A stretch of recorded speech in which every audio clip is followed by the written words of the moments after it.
let's get the lowdown from the great Campbell McLaren, a pioneer of mixed martial arts and my newfound friend. There he is. Hello, Campbell. How are you? Ariel, how are you? Thank you for that great intro.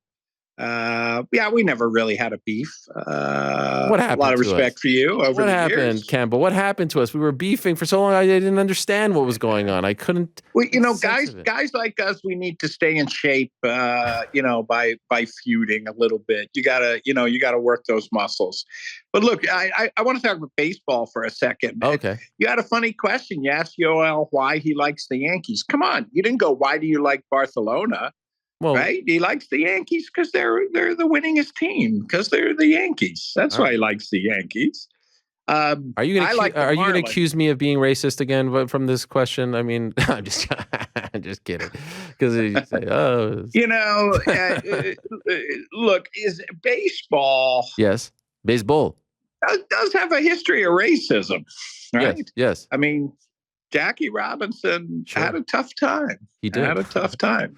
I always wondered, I love baseball, and La Loba, who's fighting for us on Saturdays, throwing out the first pitch at the Marlins on Friday. So that's kind of cool. Wow. Okay, well, we're going to get into all of that. First, I just want to say welcome back to the show. Thank you. What you are doing is great. You guys are putting on shows. You've got this deal with Paramount Plus, which is great as well. And can I ask you, and we're going to get into Saturday's fight because I'm very curious. I want you to give me the hard sell to the public because I'll be honest. I'll be 100% honest with you. Mea culpa right here. We probably don't talk enough about Combate Global, and we should. And I'm happy you're here because I love this type of stuff. I had a couple of guys in studio recently. I had Peter Murray in studio recently of the PFL. We've talked to Scott Coker. We talked to this guy. We talked to that guy. And I asked the public, who's the number two? What's the number two promotion in the sport? And I think you have a case. And you take offense when your promotion, Combate Global, isn't discussed as the number two promotion in the world, right? Why should we talk about Combate Global as the number two promotion in MMA? It doesn't matter. I mean, because of the people watching. I think that I've been testy over the years, Ariel, about this because. You can say by any metrics, we're number 2, we're number 3, we're number 10. If you go by the number of people watching in the United States, only the UFC has more viewers. That's not a promoter. That's not Campbell talking. That's not the hard sell. Those are Axel. Those are facts. That's facts. That's a Nielsen rating. Our average is close to 500,000 people on Friday in Spanish at midnight. So that's just the reality. So now, if you say traditional MMA fans, that changes the dynamic a little bit, right? I think general market MMA fans who don't speak Spanish and don't watch Univision, they would be hard pressed to know about Combate, right? There's no Senior Ariel, right? There's no one doing a show like yours in Spanish. In the Spanish world, whether it's Mexico, U.S., and now we're doing phenomenally well in Spain and France too.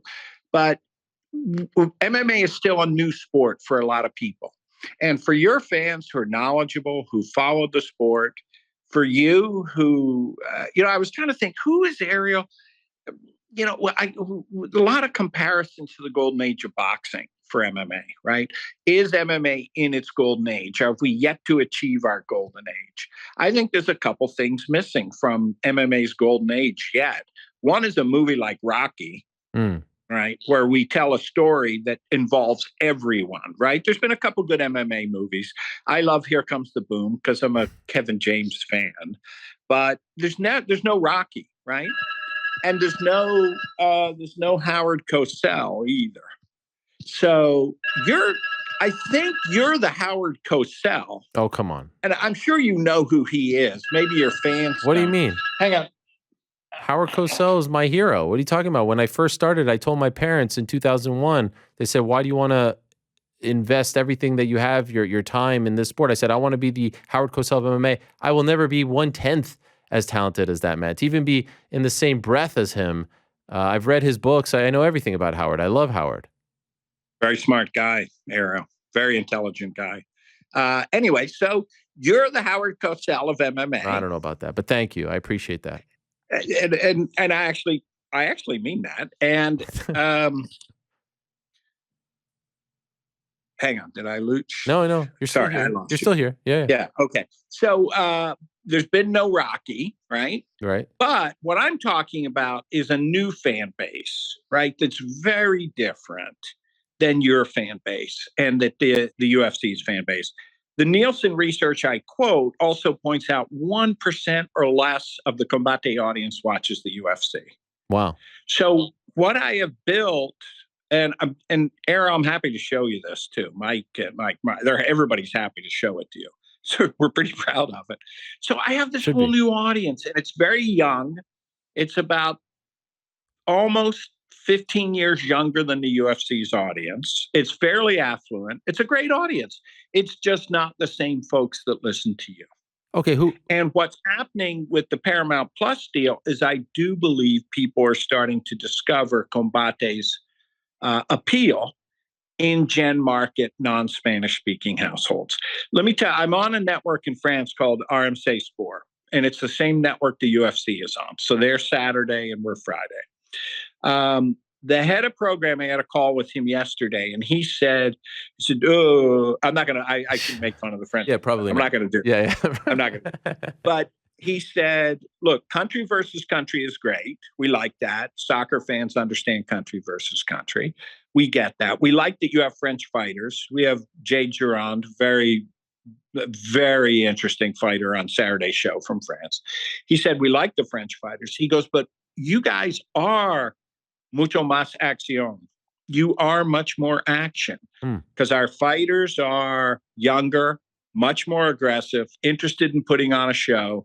They come from a stand-up background, not necessarily a jiu-jitsu or ground game. So they use jiu-jitsu defensively, and they use kicks and punches and strikes offensively. So when you watch Combate, you'll see a different style of MMA, right? It's much less ground-based, and you've got 22-year-olds trying to show off. No one wants to win on point. So I believe Combate is different because it presents a different style of MMA than your fans are used to with the UFC. And I started the UFC with the jiu-jitsu guys. I really do know what I'm talking about here. What I've done is bring in strikers, whether it's Taekwondo, boxing, whatever discipline they're coming in from, and they're studying jiu-jitsu. The UFC started with jiu-jitsu and wrestling, and then they learned how to strike, right? And ground and pound is that transition between that. So what we did with Combate, we flipped it. And for new fans, more striking, more kicks, liver kicks, and more stand-up action is better for new fans. Everybody likes home runs, right? And go back to baseball for a second. I know you're a baseball fan. Yeah. I'm a baseball fan. I'm not allowed to be a Yankees fan because my son says you have to be born into it. And I moved it. So I'm not really a Yankees fan, but he is. And what's like a great game? It's like 12 innings, 0-0, pitchers do. Like you'll stay and you'll fill out your scorecard for that, right? But that's an educated fan. That's a longtime fan. That's a hardcore fan. Most baseball fans want to see, Judge hit home runs. Right. And in Combate, with these new fans, new to the sport, they're finding a level of action that's super interesting to them. And then they can develop an interest and they can develop a further knowledge of the sport. And for folks who are already knowledgeable, you're going to like it too, because it's just fun to watch. Laloba and Marielle Solomon, they're very pretty women. And we've been very obviously promoting that, but they hate each other. And they're going to come out. So they're out to kill each other. There's not going to be any hugging and any love and any martial arts discipline after the fight. This is a real grudge match. And so these women have come to really fight, really put on a show. And I think that's a lot to do with why we've been so successful in markets that are different than your audience in the UFCs. What's happening now is we're doing very well on Paramount Plus. They're very happy with us. And I think people are starting to see Combate, never mind if it's number 2, number 3, number 4. It's really entertaining. It's really entertaining, and it's fun to watch. And by the way, Saturday, I think we're the only MMA on. Yes. So everybody should look at it. Okay, now so let's. Chance. You're such a great promoter. Give us the hard sell. It's Saturday. By the way, 11 p.m. start time for the main card. Why so late? I mean, I'm an old guy. I can't stay up till 11. Why can't we start earlier? 9 o'clock. There's nothing else going on. You just answered your own question. Well, you just answered your own I'm question. an old guy. First off, it's midnight. It's midnight on Univision. It's 11 o'clock. The prelims start on Paramount. But we're following a very big soccer match on Saturday, USA versus Mexico. But you answered your own question. I put this on at midnight, and I lower the age audience by 10 years. Okay, fair enough. So what time will it end? You know? What time will it end? It's roughly, the Univision portion's 90 minutes and the prelims an hour, so it's roughly 2.5 hours. Okay, that's not bad. Okay, so you're building this as Combate Reina o Nada, right? Queen or nothing. Queen or nothing. I love it. I love it. Why? And you have said, correct me if I'm wrong, you have said biggest fight in women's MMA history. Is that accurate?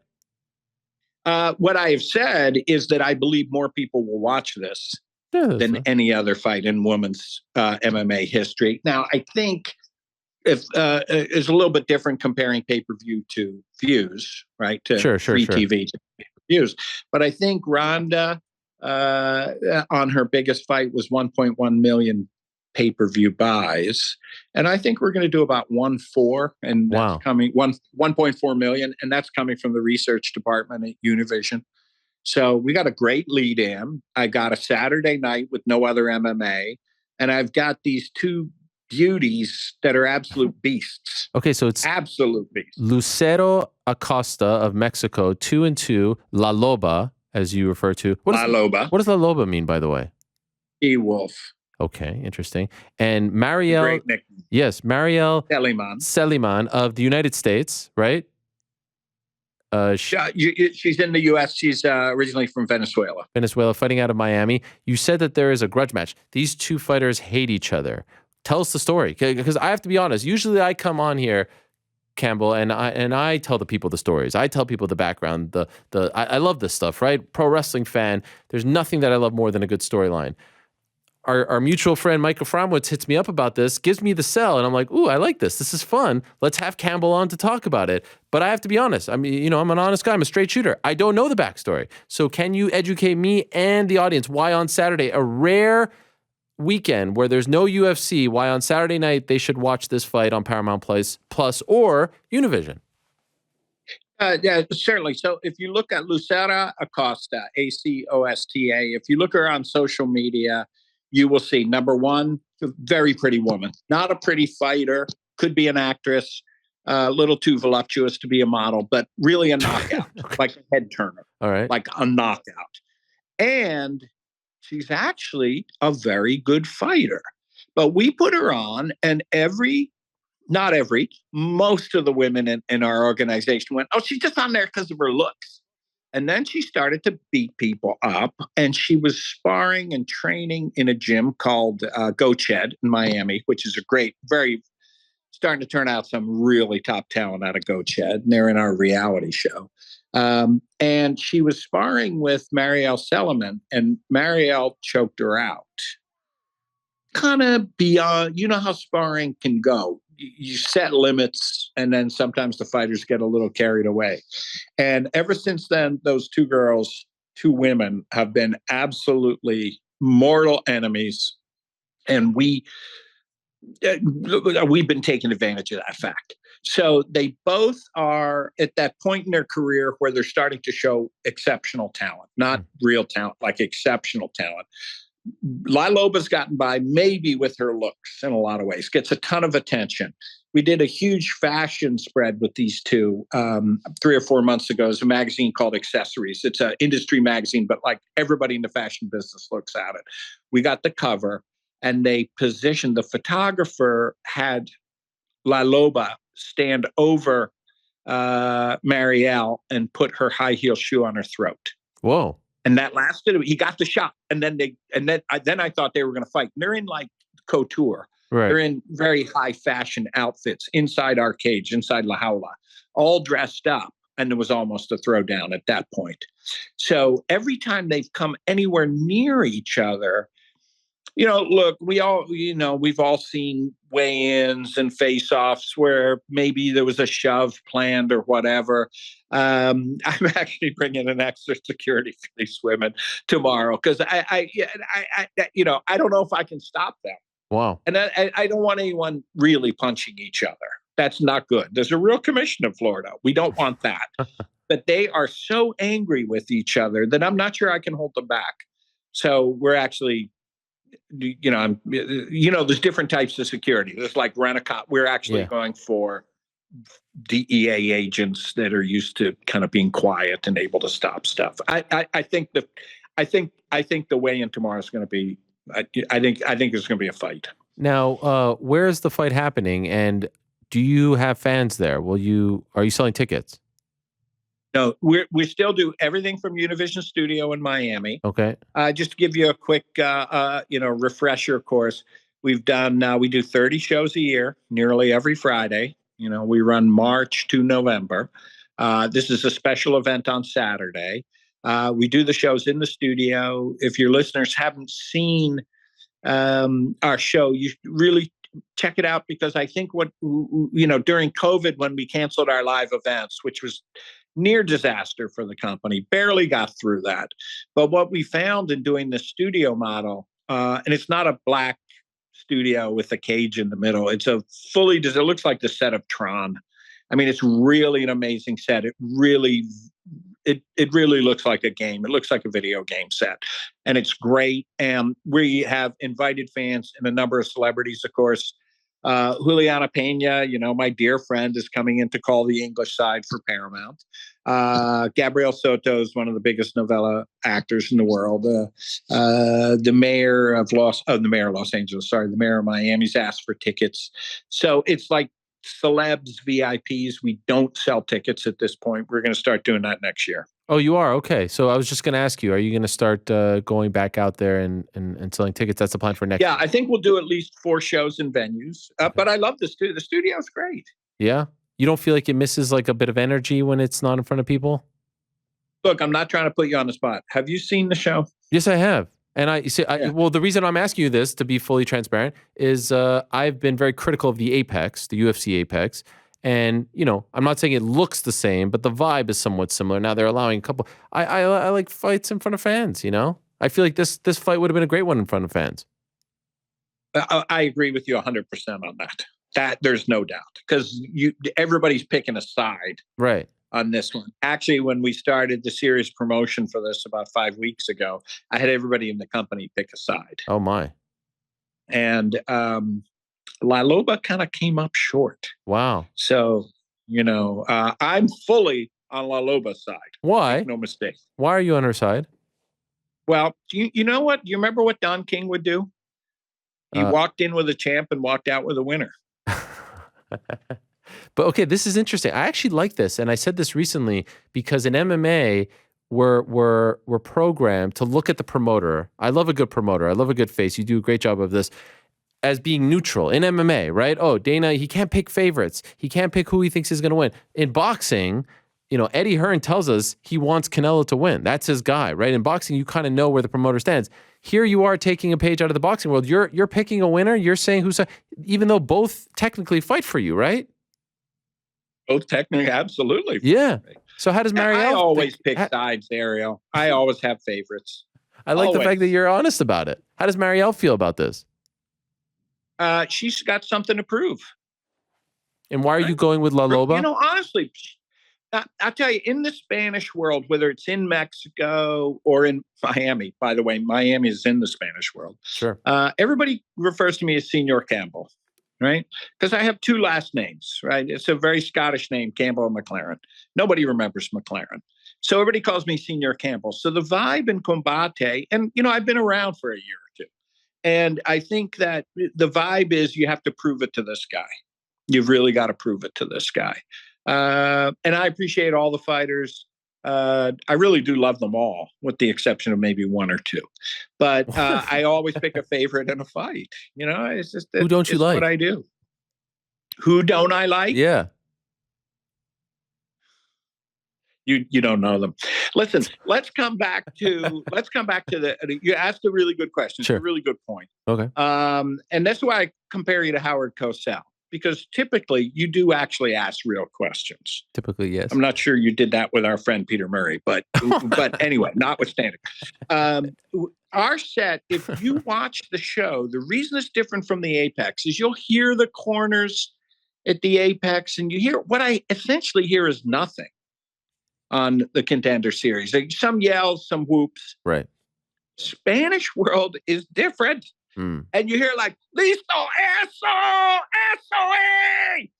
there's a volume level, there's an intensity, and there's a passion that comes through. Also, how we've mic'd La Jaula is a little bit different than how others are doing it. So you tend to hear people smashing into the ground or the fence or each other a little more intently. Our audio is done very much on purpose. And what we've done is the sound of violence, the music of violence takes the place of the roar of the crowd. And that's something we worked on, during COVID. I wanted to have some kind of audio texture to what we were doing. And what we've done is in this very sensitive audio pickup, you hear more of the fight sounds than I think you do in the Contender Series. Love the Contender Series, love Dana, love the UFC, Sure. love them. And I love how everybody goes, we're number 2. Yeah, you're bitches. You're all fighting to be number 2. Whatever. Can I ask you a question, Campbell? How many years has Combate been around? It used to be Combate Americas. Now it's Combate 10. Global. 10 years. Yeah. It's been an amazing run. I'm happy that you guys, survived the pandemic. I'm sure it was scary at a moment, but you seem to have a great partner in Univision and now Paramount Plus as well. Congratulations on that. Are you happy with the amount of stars that you have built in that 10-year period?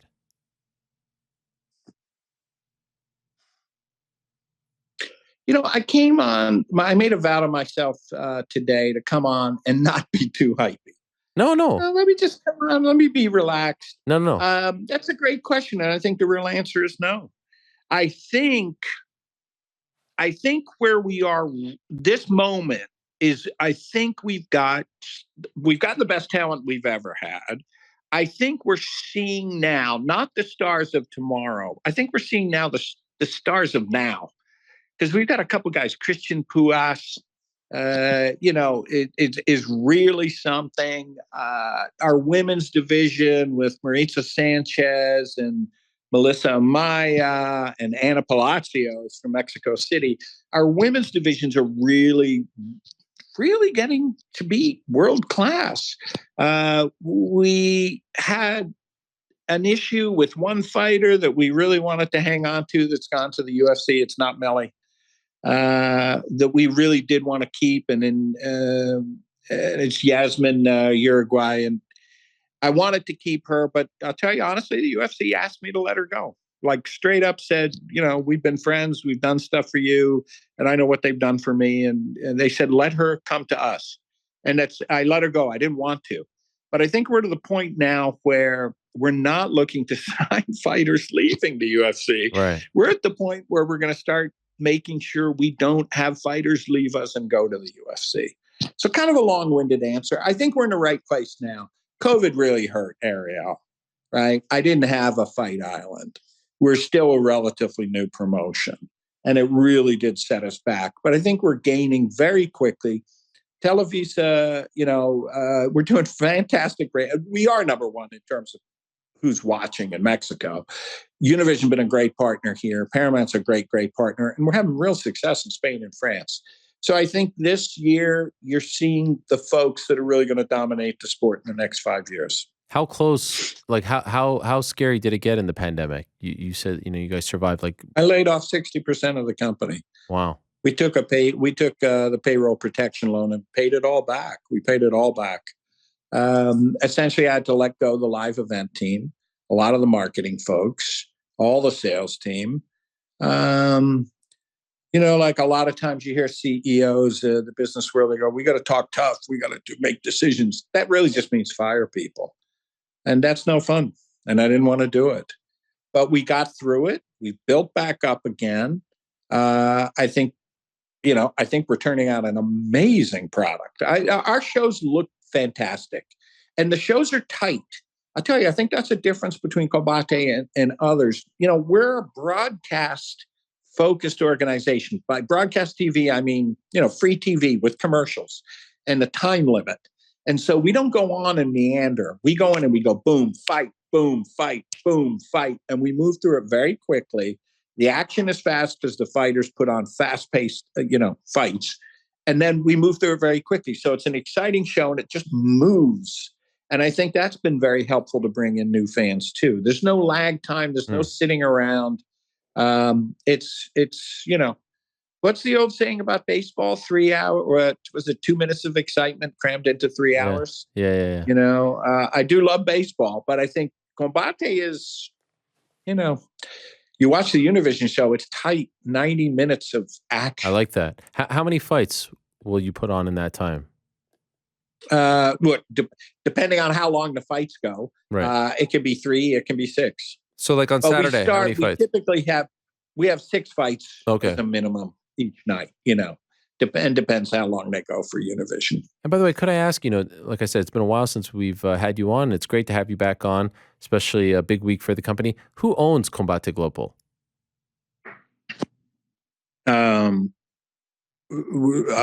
happy to answer any question. Specifically, mean who the like who shareholders are, the investors. Is that how it works? Because we know Viacom owns Bellator, we know Endeavor owns UFC. I'm just curious now who owns Combate Global.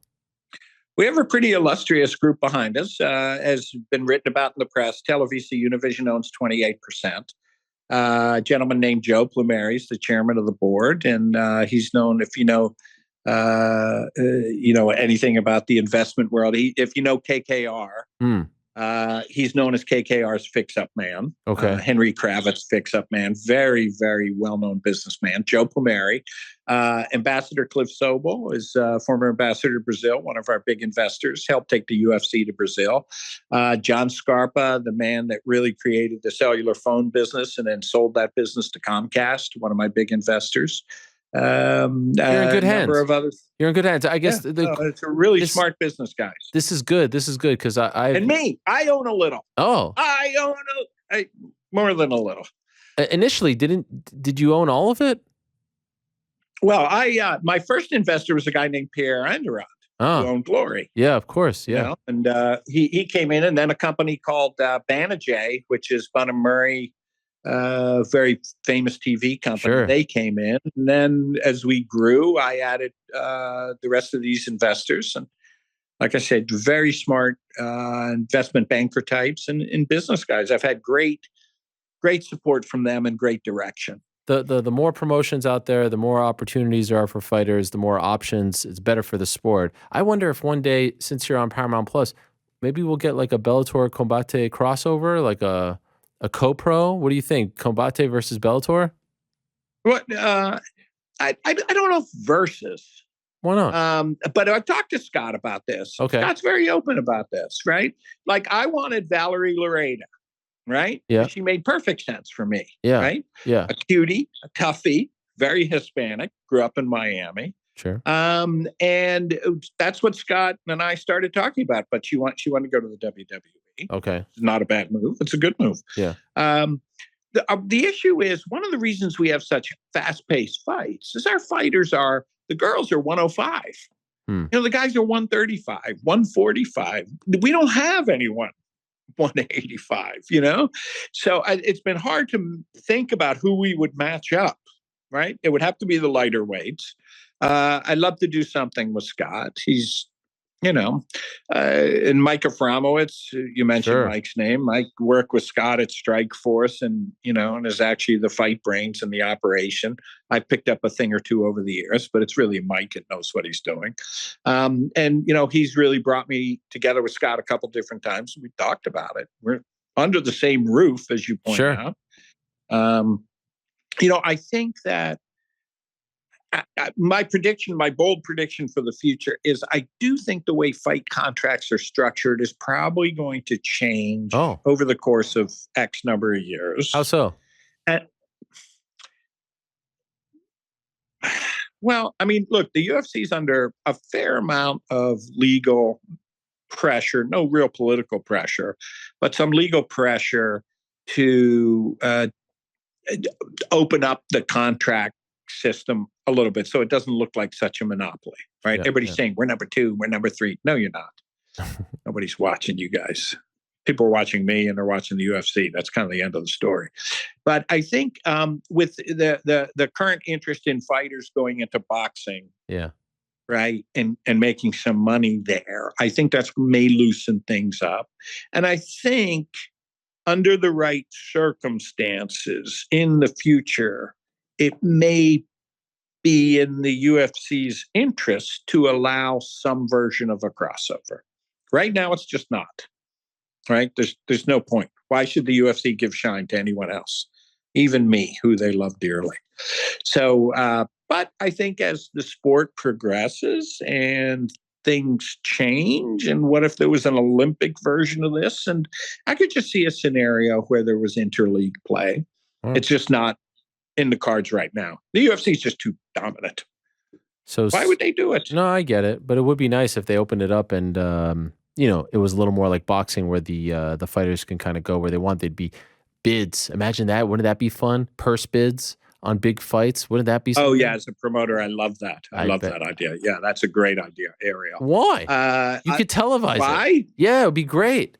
What if they had? Yeah, that would be great. I'll tell you, it'd be fun to watch. By the way, boxing's missing out. They should do that. They should televise if Eddie Hearn and Queensberry and Top Rank are all trying to fight. Televise that. That would be amazing. If there's a big title fight that appeals to you, I off the top of my head, I don't know who I'd be. Juliana Pena versus Amanda Nunes 2. Big title fight. You're telling me Campbell McLaren is not putting in a bid to get that fight? That would be incredible theater. No? You're not into it? Again, what? No. Look, it's borrowed interest. It's great. Everyone would be talking about Combate that week, leading up to, wow, Combate stole this. Everybody's talking about Combate now. They're just talking about it in Espanol. All right, fair enough. Okay, give us the hard sell. Saturday night, Paramount Plus, Univision. One, be part of history, because I do think more people will watch this than any other women's MMA. And I think women's MMA is, to a great extent, the more exciting stuff going on for all the organizations. Okay. Right? I think most organizations can tout their women, their female athletes. It's a grudge match. It's two beauties. They're also two beasts. And I think you're going to see a really fun fight. And I think I think there will be blood. Wow. You're calling for color. There it is. We're showing the poster right now.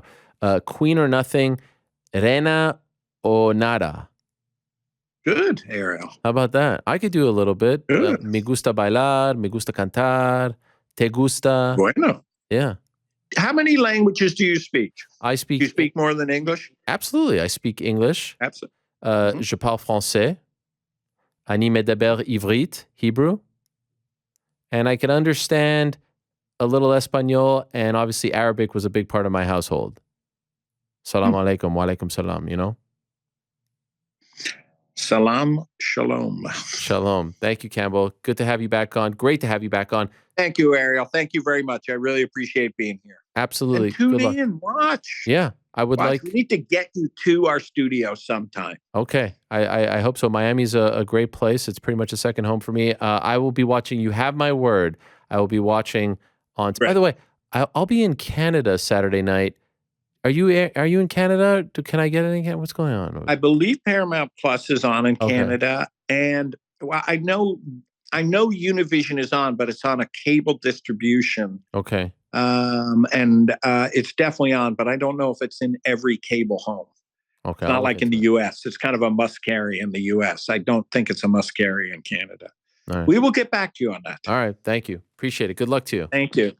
Thank you. There he is, Campbell McLaren, the CEO of Combate Global. What a character, huh, Frank? Do you like Campbell? He seems like a nice guy. Yeah.